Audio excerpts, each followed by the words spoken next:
Good morning students. In previous lecture we have discussed the summer air conditioning system. Now today we are going to discuss the winter air conditioning system. Before discussing this point we are going to discuss the factors affecting on the air conditioning. Now there are four important factors which are considering as important factors. First is the temperature of the air. In air conditioning system, the air control of the temperature means the maintenance of any desired temperature within an enclosed space, even though the temperature of outside air is above or below the desired room temperature. So this is accomplished by the either by adding or removal of the heat in the enclosed space when demanded. So it should be noted that human can feel the comfort zone at dry bulb temperature of the 24 degrees Celsius and the relative humidity of the 60%. Next is the humidity of the airs. This is second important point. The control of the humidity of air means the increasing or decreasing of the moisture content of air in summer or winter respectively in order to produce the comfortable and healthy conditions. So the control of the humidity is not only necessary for human comfort but also it increases the efficiency of the worker. Third important factor is the purity of the air. So it is noticed that people does not feel comfortable when the breathing contaminated air is there. So we have to require the to be filtering, cleaning and purifying the air.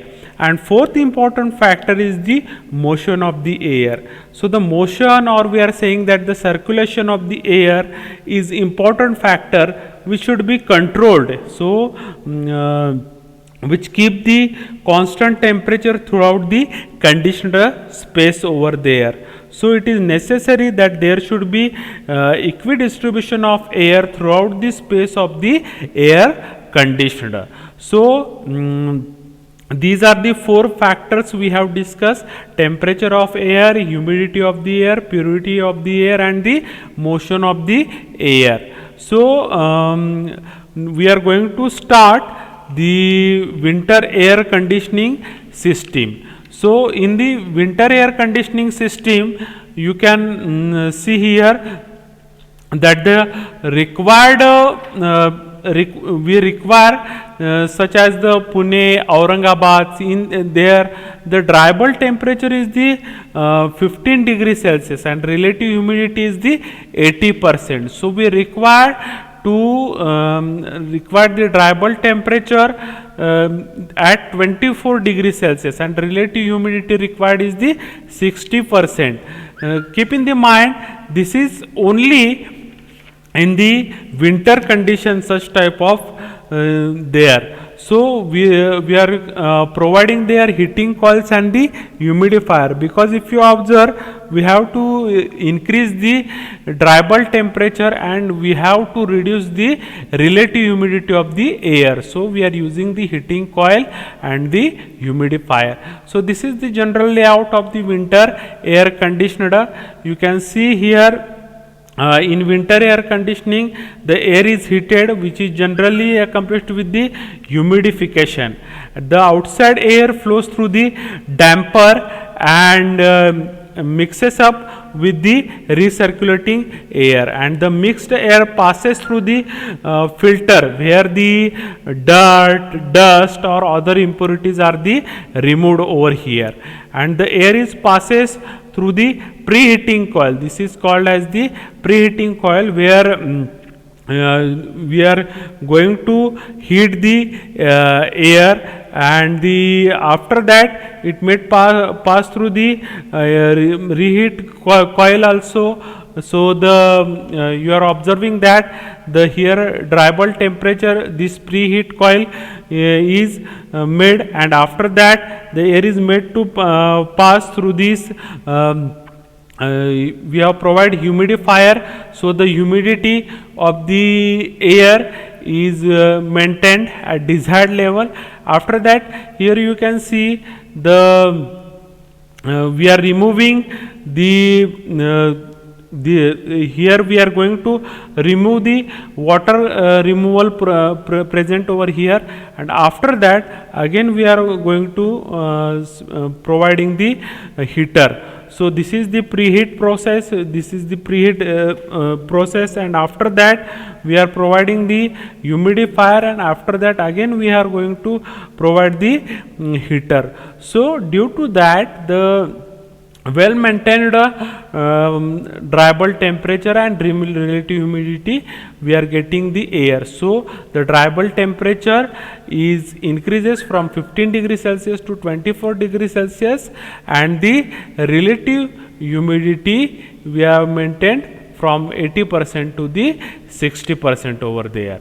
So you can observe how we are going to achieve this. This is 1 to 2 process where the preheating of the air is done, where you can observe that the dry bulb temperature is increases.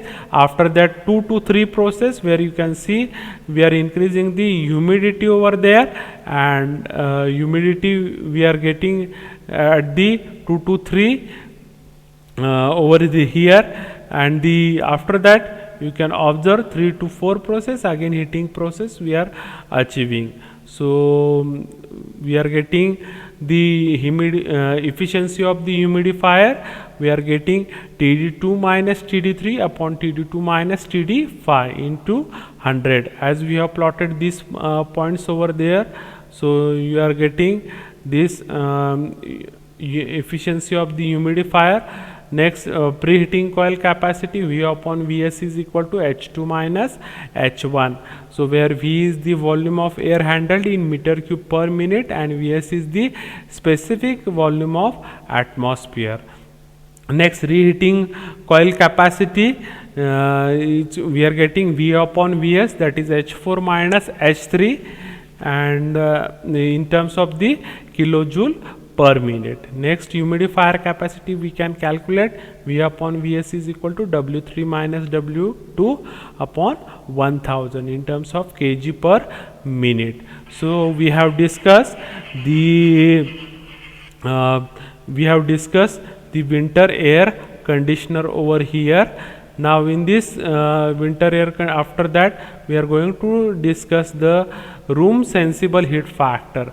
Room sensible heat factor means what? The ratio of the room sensible heat to the room total heat. In the means room total heat means is what? The here RSH room sensible heat plus room latent heat. This gives you the total heat, and the ratio of the room sensible heat to the total heat gives you the room sensible heat factor. And the line joining by the supply air condition and the room design condition is known as the RSHF. So RSHF, how we are going to draw, you can observe here. First method by making the supply of air and the room design condition, and method second is by calculating the RSHF and locating alignment. Now first we are going to see here when supply air conditioning and the room design conditioning are known. At that time, first mark the S1 point and mark the R point, and the extended line joining gives you the ADP, apparatus dew point temperature over there. And here you can see when the plotting is done at this point, S1 to S3 gives you the RSHF, room sensible heat, S3 to R gives you the room latent heat, and the total line gives you the room total heat. And this line we can draw, that is the room sensible heat factor line over there. And second, when the supply of air conditioning and the room design conditioning is known, at that time first we are going to mark the point A on the RSHF scale, and after that RSHF scale we are going to calculate the sensible heat at this point, and we are getting the ratio of RSHF on total heat. This gives you the next. We are going to room sensible heat factor when supply air condition and the room design condition is known. So mark point B for alignment on this circle. So where we must know the dry bulb temperature and the relative humidity. First we know. Next step 3 is we are going to join this B point and the A point. In first step we have plotted A point, in second we have plotted B point, and the line joining over here. So line A to B we are joining. Next mark point R point is the room design condition on the whenever we required. So when supply air condition and the room design condition are the known. So after that draw the line parallel to this baseline where we get R to R dash, and this gives you the RSHF line. So we are going to calculate the ratio of the total sensible heat to the grand total heat. So we are calculating in this way. So you are getting this point RSHF plus OASH plus RL plus OALH. So in this way we are going to calculate the gross sensible heat factors. So next you can observe grand sensible heat factor, just rearranging the terms over there, and we are getting this equation. So grand sensible heat factor, the ratio of total heat to the grand total heat we are getting, and we are getting the overall sensible heat, that is 0.02044 V1 into bracket TD1 minus TD2 in terms of the kilowatt. So in terms of the specific humidity we are getting overall latent heat, that is 50 into V1 into bracket W1 minus W2 in terms of the kilowatt, and the overall that is the total heat we are getting 0.02 V1 into bracket H1 minus H2 in terms of the kilowatt. Now grand sensible heat factor, how we are going to represent on the graph. First we are going to mark the point where for the outdoor air conditioning. In second step we are going to mark the room design condition, that is point second, as you can see in this graph over. After that we are going to mark point 3, which represent the mixer or mixing condition of the air entering the cooling coil. So 1, 2, 3 point we have plotted. So we are going to draw the RSHF line passing through point 2, which is the horizontal line passing through point 2 over there, and it cut the saturation curve. So we have plotted the point 5 over there, and we have to mark the 4 point, that is the 4 point which represent the supply air or leaving condition of the air from the cooling or condensing apparatus on the sensible room sensible heat factor line over there. So in step 6 we are going to join the line passing from point 3 to 4, which is extended up to point 6, and where you are getting the point 6 over there. So join the point 3 with point 4, where which extended to saturation curve up to point 6, and this 3 to 4 line, this gives you the GSHF, means grand sensible heat factor line. So this gives you the GSHF, and apparatus dew point, this point 6 is known as the ADP point. This is the apparatus dew point, and the extension of GSHF line to 0.6 on the saturation curve line, this gives you the ADP. So this is the representation of the GSHF on the psychometric chart. So the 0.4, this 0.4 gives you the ideal condition for the supply of the room temperature.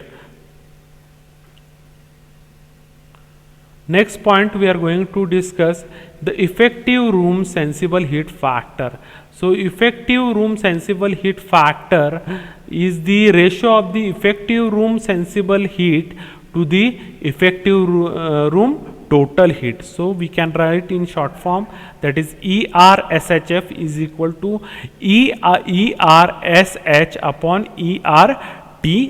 So total heat we can calculate addition of the sensible heat and latent heat. So we are writing here ERSH plus ERLH. So in this way we can calculate the effective room sensible heat factor.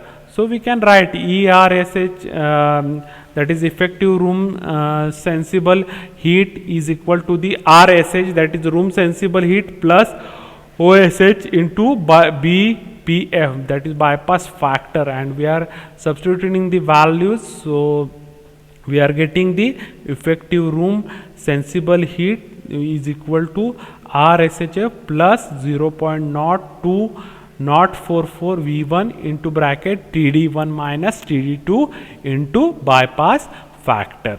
Next we have calculated the ERLH. ERLH means effective room latent heat, which is the summation of the RLH room latent heat plus OALH into bypass factor. We are substituting the values, that is RLH plus 50 into V1 into bracket W1 minus W2 into bypass factor. Same way we are going to calculate the ERTH, that is effective room total heat, that is the addition of this ERSH upon ERLH. So how we are going to plot this, the representation of ERHF, that is effective room sensible heat factor on PC, by line joining from room design condition point from point 2 to 6. This gives the ERSHF line, that is the effective room sensible heat factor line. Just we are joining the point 2 and the apparatus dew point 6. Next, the point from this, you can observe this 4 to calculating the for calculation of bypass factor. Draw line 4 to 4 dash parallel to 3 2, means we are going to join the 4 to 4. How we are making it? Just we are drawing the parallel line 2 to 3 from this 4 point, and we are getting the 4 dash point, and the representation of the ERSHF, this gives you the similar over here. So bypass factor we can calculate. So this is the triangular portion, just making this separate over here. So we are getting length from 4 to 6 and length 3 to 6. This gives you which is equal to the length of 4 to 6 and length to 2 to 6. So this is the bypass factor representation we are getting.